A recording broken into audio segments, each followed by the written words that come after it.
Hi everyone, welcome to Entri Elevate Tamil channel. உங்களோட coding skills and soft skills நீங்க improve பண்ணணும்னு நினைக்கிறீங்களா?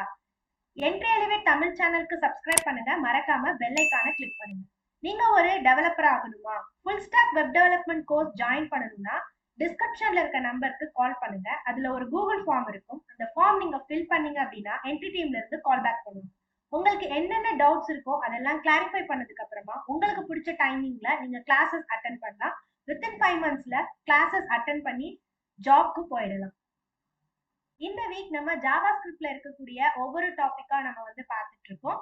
இன்னைக்கு நம்ம JavaScriptல செலக்ஷன் ஸ்டேட்மென்ட்ல பாத்தீங்கன்னா nested if and switch case இது ரெண்டுக்கும் இருக்கக்கூடிய டிஃபரன்ஸ் என்ன, சோ எந்த சிச்சுவேஷனுக்கு நம்ம ஸ்விட்ச் கேஸ் யூஸ் பண்ணலாம், எந்த சிச்சுவேஷனுக்கு நம்ம நெஸ்டட் இஃப் யூஸ் பண்ணலாம்ங்கற பேசிக் இன்ஃபர்மேஷன்ஸ் தான் இன்னைக்கு நம்ம பார்க்க போறோம். நீங்க பிகினர்ஸா இருந்தீங்கன்னா நம்ம சேனல் உங்களுக்கு ரொம்ப ஹெல்ப்ஃபுல்லா இருக்கும். நம்மளோட சேனல்ல HTML, CSS, JavaScript இப்படி டாபிக் வைஸ் வீடியோஸ் மென்ஷன் பண்ணிருக்கோம். சோ நீங்க வீடியோஸ் பார்த்தே நீங்க லேர்ன் பண்ண ஸ்டார்ட் பண்ணிடலாம்.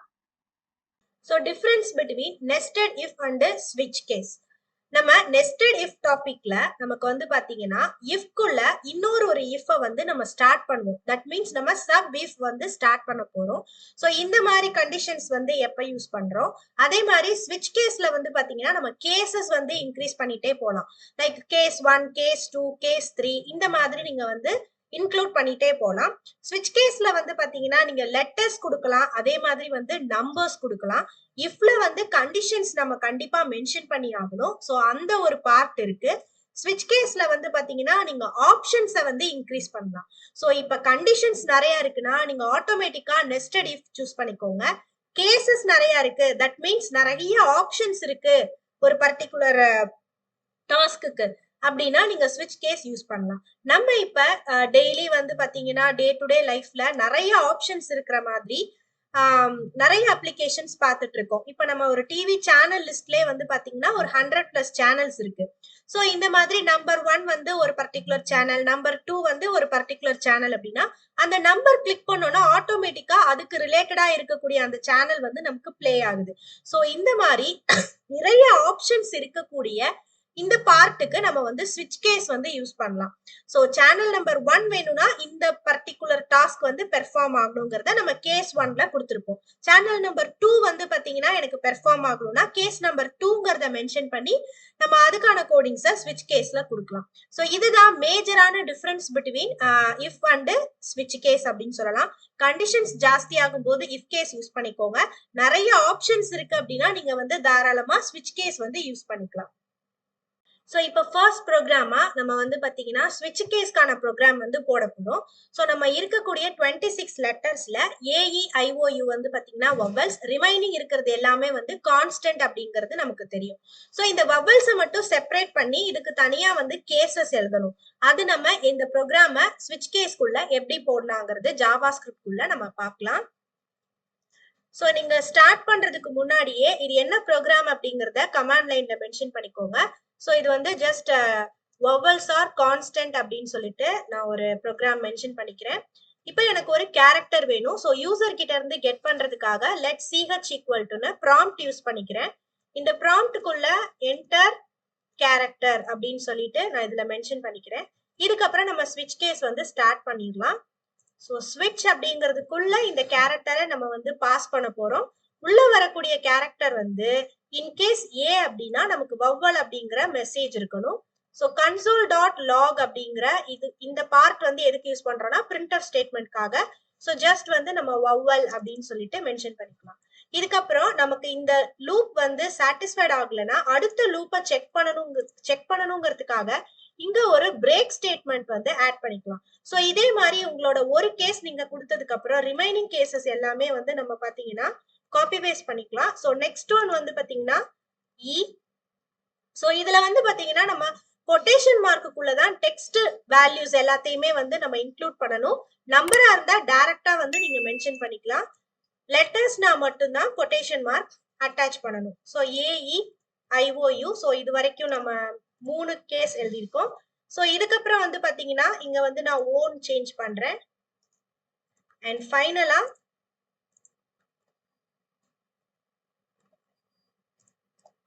ஸோ 5 கேசஸும் எழுதி முடிச்சதுக்கு அப்புறமா லாஸ்டா ஒரு டிஃபால்ட் கேஸ் நம்ம எழுதணும். ஸோ இஃப் கேஸ்ல எப்படி நம்ம லாஸ்டா வந்து கேஸ் வந்து சாட்டிஸ்ஃபைட் ஆகல அப்படின்னா எல்ஸ் பார்ட்ல மென்ஷன் பண்றோமோ அதே மாதிரி இங்க வந்து டிஃபால்ட் அப்படிங்கிறது எல்ஸ் கேஸ் மாதிரி யூஸ் ஆக போகுது. ஸோ இந்த இடத்துல நம்ம வந்து console.logல ஸோ டிஃபால்ட் ஸ்டேட்மெண்ட்ல நம்ம வந்து பாத்தீங்கன்னா console.log அப்படிங்கிறதுக்குள்ள நம்ம வந்து கான்ஸ்டன்ட் அப்படிங்கிற ஒரு பார்ட் வந்து மென்ஷன் பண்ண போறோம். ஸோ லாஸ்ட் பார்ட்டுங்கிறதுனால இதுக்கு மட்டும் நீங்க பிரேக் ஸ்டேட்மெண்ட்டை வந்து ஸ்கிப் பண்ணிக்கலாம்.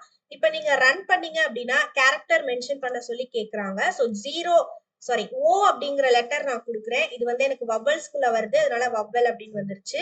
ஸோ அதுக்கப்புறம் அகைன் வந்து நான் ரன் பண்றேன். இப்ப நான் வேற ஒரு கேரக்டர் கொடுக்குறேன். இது வந்து கான்ஸ்டன்ட் அப்படிங்கறதுனால இந்த கேஸ்க்குள்ள சாட்டிஸ்ஃபைட் ஆகல AEIOUக்குள்ள. ஸோ ஆட்டோமேட்டிக்கா எனக்கு டிஃபால்ட் மெசேஜ் ஆன கான்ஸ்டன்ட் அப்படிங்கிறது நமக்கு ஆன்சரா கிடைக்கும். அடுத்த ப்ரோக்ராம் வந்து நெஸ்டட் இஃப்கான ப்ரோக்ராம். ஸோ இந்த ப்ரோக்ராம் பார்த்ததுக்கு அப்புறம் ஸோ இதை விட ஸ்விட்ச் கேஸ் வந்து எவ்வளவு பெட்டரா இருக்கு அப்படிங்கறத ஒரு பேசிக் அண்டர்ஸ்டாண்டிங் உங்களுக்கு வந்து கிடைக்கும். ஸோ இந்த மாதிரி நிறைய கண்டிஷன்ஸ் இருக்கும்போது நம்ம நெஸ்டட் இஃப் அப்படிங்கிற இந்த டாபிக் வந்து எடுத்துக்கலாம். நான் இதுக்கு எக்ஸாம்பிளுக்கு 3 சப்ஜெக்ட் மார்க்ஸ் வந்து யூசர் கிட்ட இருந்து கெட் பண்ணிக்கிறேன். So max mark, science mark, அதுக்கப்புறம் வந்து பாத்தீங்கன்னா ஜிகே. ஸோ இது 3 மார்க்கையுமே நம்ம தனித்தனியா வந்து கெட் பண்ணதுக்கு அப்புறமா இப்ப நம்ம இந்த இடத்துல வந்து நெஸ்டட் இஃப் வந்து யூஸ் பண்ணிருக்கோம். ஸோ இங்க இஃப் கேஸ் ஆரம்பிச்சிருக்கு, பட் இதோட க்ளோசிங் டேக் வந்து ஃபினிஷ்ட் ஆகல. அதுக்குள்ள அடுத்த இஃப் வந்து நம்ம ஸ்டார்ட் பண்றோம். ஸோ இப்ப first condition satisfied, second condition satisfied, third condition satisfied அப்படிங்கும் போது 3 சப்ஜெக்டும் பாஸ் பண்ணவங்களுக்கு பாஸ் அப்படின்னு வரும். சப்போஸ் ஃபர்ஸ்ட் 2 கண்டிஷன் சாட்டிஸ்ஃபைட் ஆகி இந்த ஜிகேல மட்டும் இப்ப 36 அப்படின்னா நமக்கு ஜிகே ஃபைல் அப்படின்னு மெசேஜ் வரும். அதே மாதிரி first and third condition satisfied ஆகுது, ரெண்டாவது மட்டும் ஃபெயில் அப்படின்னா உங்களுக்கு சயின்ஸ் ஃபெயில் அப்படிங்கிற மெசேஜ் வரும்.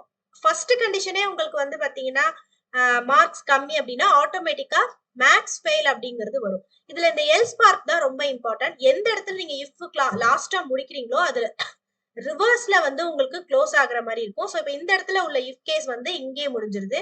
இந்த இஃப் கேஸோட க்ளோசிங் பிராக்கெட் இந்த இடத்துல இருக்கு, அதுக்கப்புறமா நமக்கு எல்ஸ் கேஸ் இருக்கு, லாஸ்ட் எல்ஸ் கேஸ் வந்து கீழே இந்த இடத்துல இருக்கு. இதுல இந்த கன்ஃபியூஷன் இருக்கும். சோ நெஸ்டட் இஃப் கேஸ்ல இருக்கக்கூடிய ஒரு சின்ன ப்ராப்ளம் என்னன்னா நம்ம வந்து கர்லி பிரேஸ் வந்து கரெக்டா க்ளோஸ் பண்ணல அப்படின்னா நமக்கு ப்ராசஸிங் வந்து கரெக்டா நடக்காது. சோ இதுல மல்டிபிள் கண்டிஷன்ஸ் வேற நம்ம மென்ஷன் பண்ணணும். சோ இதுக்கு பதிலா நம்ம வந்து ஸ்விட்ச் கேஸ் யூஸ் பண்ணோம் அப்படின்னா நமக்கு கேசஸ் மட்டும் தான் இன்க்ரீஸ் ஆயிட்டே போயிட்டு இருக்கும், மத்தபடி இந்த கர்லி பிரேஸ் கன்ஃபியூஷன்ஸ்லாம் இருக்காது. இப்ப இதை நம்ம ரன் பண்ண போறோம். சோ ப்ரோக்ராம் ரன் பண்ணிட்டோம் அப்படின்னா இப்ப இதுல வந்து பாத்தீங்கன்னா என்டர் மேக்ஸ் மார்க் அப்படின்னு கேட்டிருக்கு. நான் 90 கொடுத்திருக்கேன்.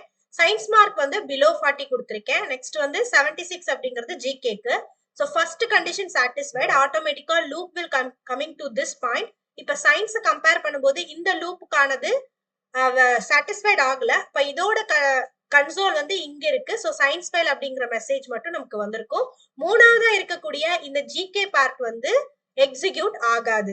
சோ ஃபர்ஸ்ட் 2 கண்டிஷன்ஸ் மட்டும் தான் இதுல வந்து செக் பண்ணிருக்கோம், மூணாவது கண்டிஷன்ஸ்க்கு அலோ பண்ணிருக்காது. சோ இந்த மாதிரி உள்ள சிச்சுவேஷன்ஸ்க்கு தான் நம்ம வந்து நெஸ்டட் இஃப் கேஸ் வந்து யூஸ் பண்றோம். ஓகே ஃப்ரெண்ட்ஸ், நம்ம ஜாவாஸ்கிரிப்ட்ல இருக்கக்கூடிய ஒவ்வொரு டாபிக்கா நம்ம டே பை டே வந்து லேர்ன் பண்ணிட்டு இருக்கோம். இன்னைக்கு நம்ம ஜாவாஸ்கிரிப்ட்ல நெஸ்டட் இஃப்க்கும் ஸ்விட்ச்க்கும் உள்ள டிஃபரன்ஸ், ஸ்விட்ச் கேஸ் எந்தெந்த இடத்துலலாம் யூஸ் பண்ணலாம் அப்படிங்கறத பத்தி தெரிஞ்சுக்கிட்டோம். ஸோ நாளைக்கு எபிசோட்ல வேற டாபிக்ல உங்களை மீட் பண்றேன். நீங்க full stack web development course join பண்ணணும்னா நீங்க வந்து டிஸ்கிரிப்ஷன்ல இருக்க நம்பருக்கு கால் பண்ணுங்க. கூகுள் ஃபார்ம்ல உங்களோட டீடைல்ஸ் எல்லாமே மென்ஷன் பண்ணுங்க. என்ட்ரி டீம்ல இருந்து கால் பேக் பண்ணுவாங்க. Learn coding, happy coding. Hi all, நீங்க ஒரு ஹோம் மேக்கரா இருக்கீங்க, இல்ல ஈவினிங் மேல ஒர்க் பண்ற ப்ரொஃபஷனலா இருக்கீங்களா? ஆனா உங்க கரியரை ஐடி ஃபீல்ட் சேஞ்ச் பண்ணி லட்சங்களை சம்பாதிக்கணும் அப்படிங்கிற ஆசையோட இருக்கீங்களா? இதை பண்றதுக்கு நேரம் ஒரு பெரிய தடையா இருக்கு அப்படின்னு வருத்தப்படுறீங்களா? கவலைப்படாதீங்க, உங்களுக்காக என்ட்ரியில full stack web development course launch பண்ணியிருக்கோம். அதுவும் இப்போ மார்னிங் பேட்ச் ரன் ஆகிட்டு இருக்கு.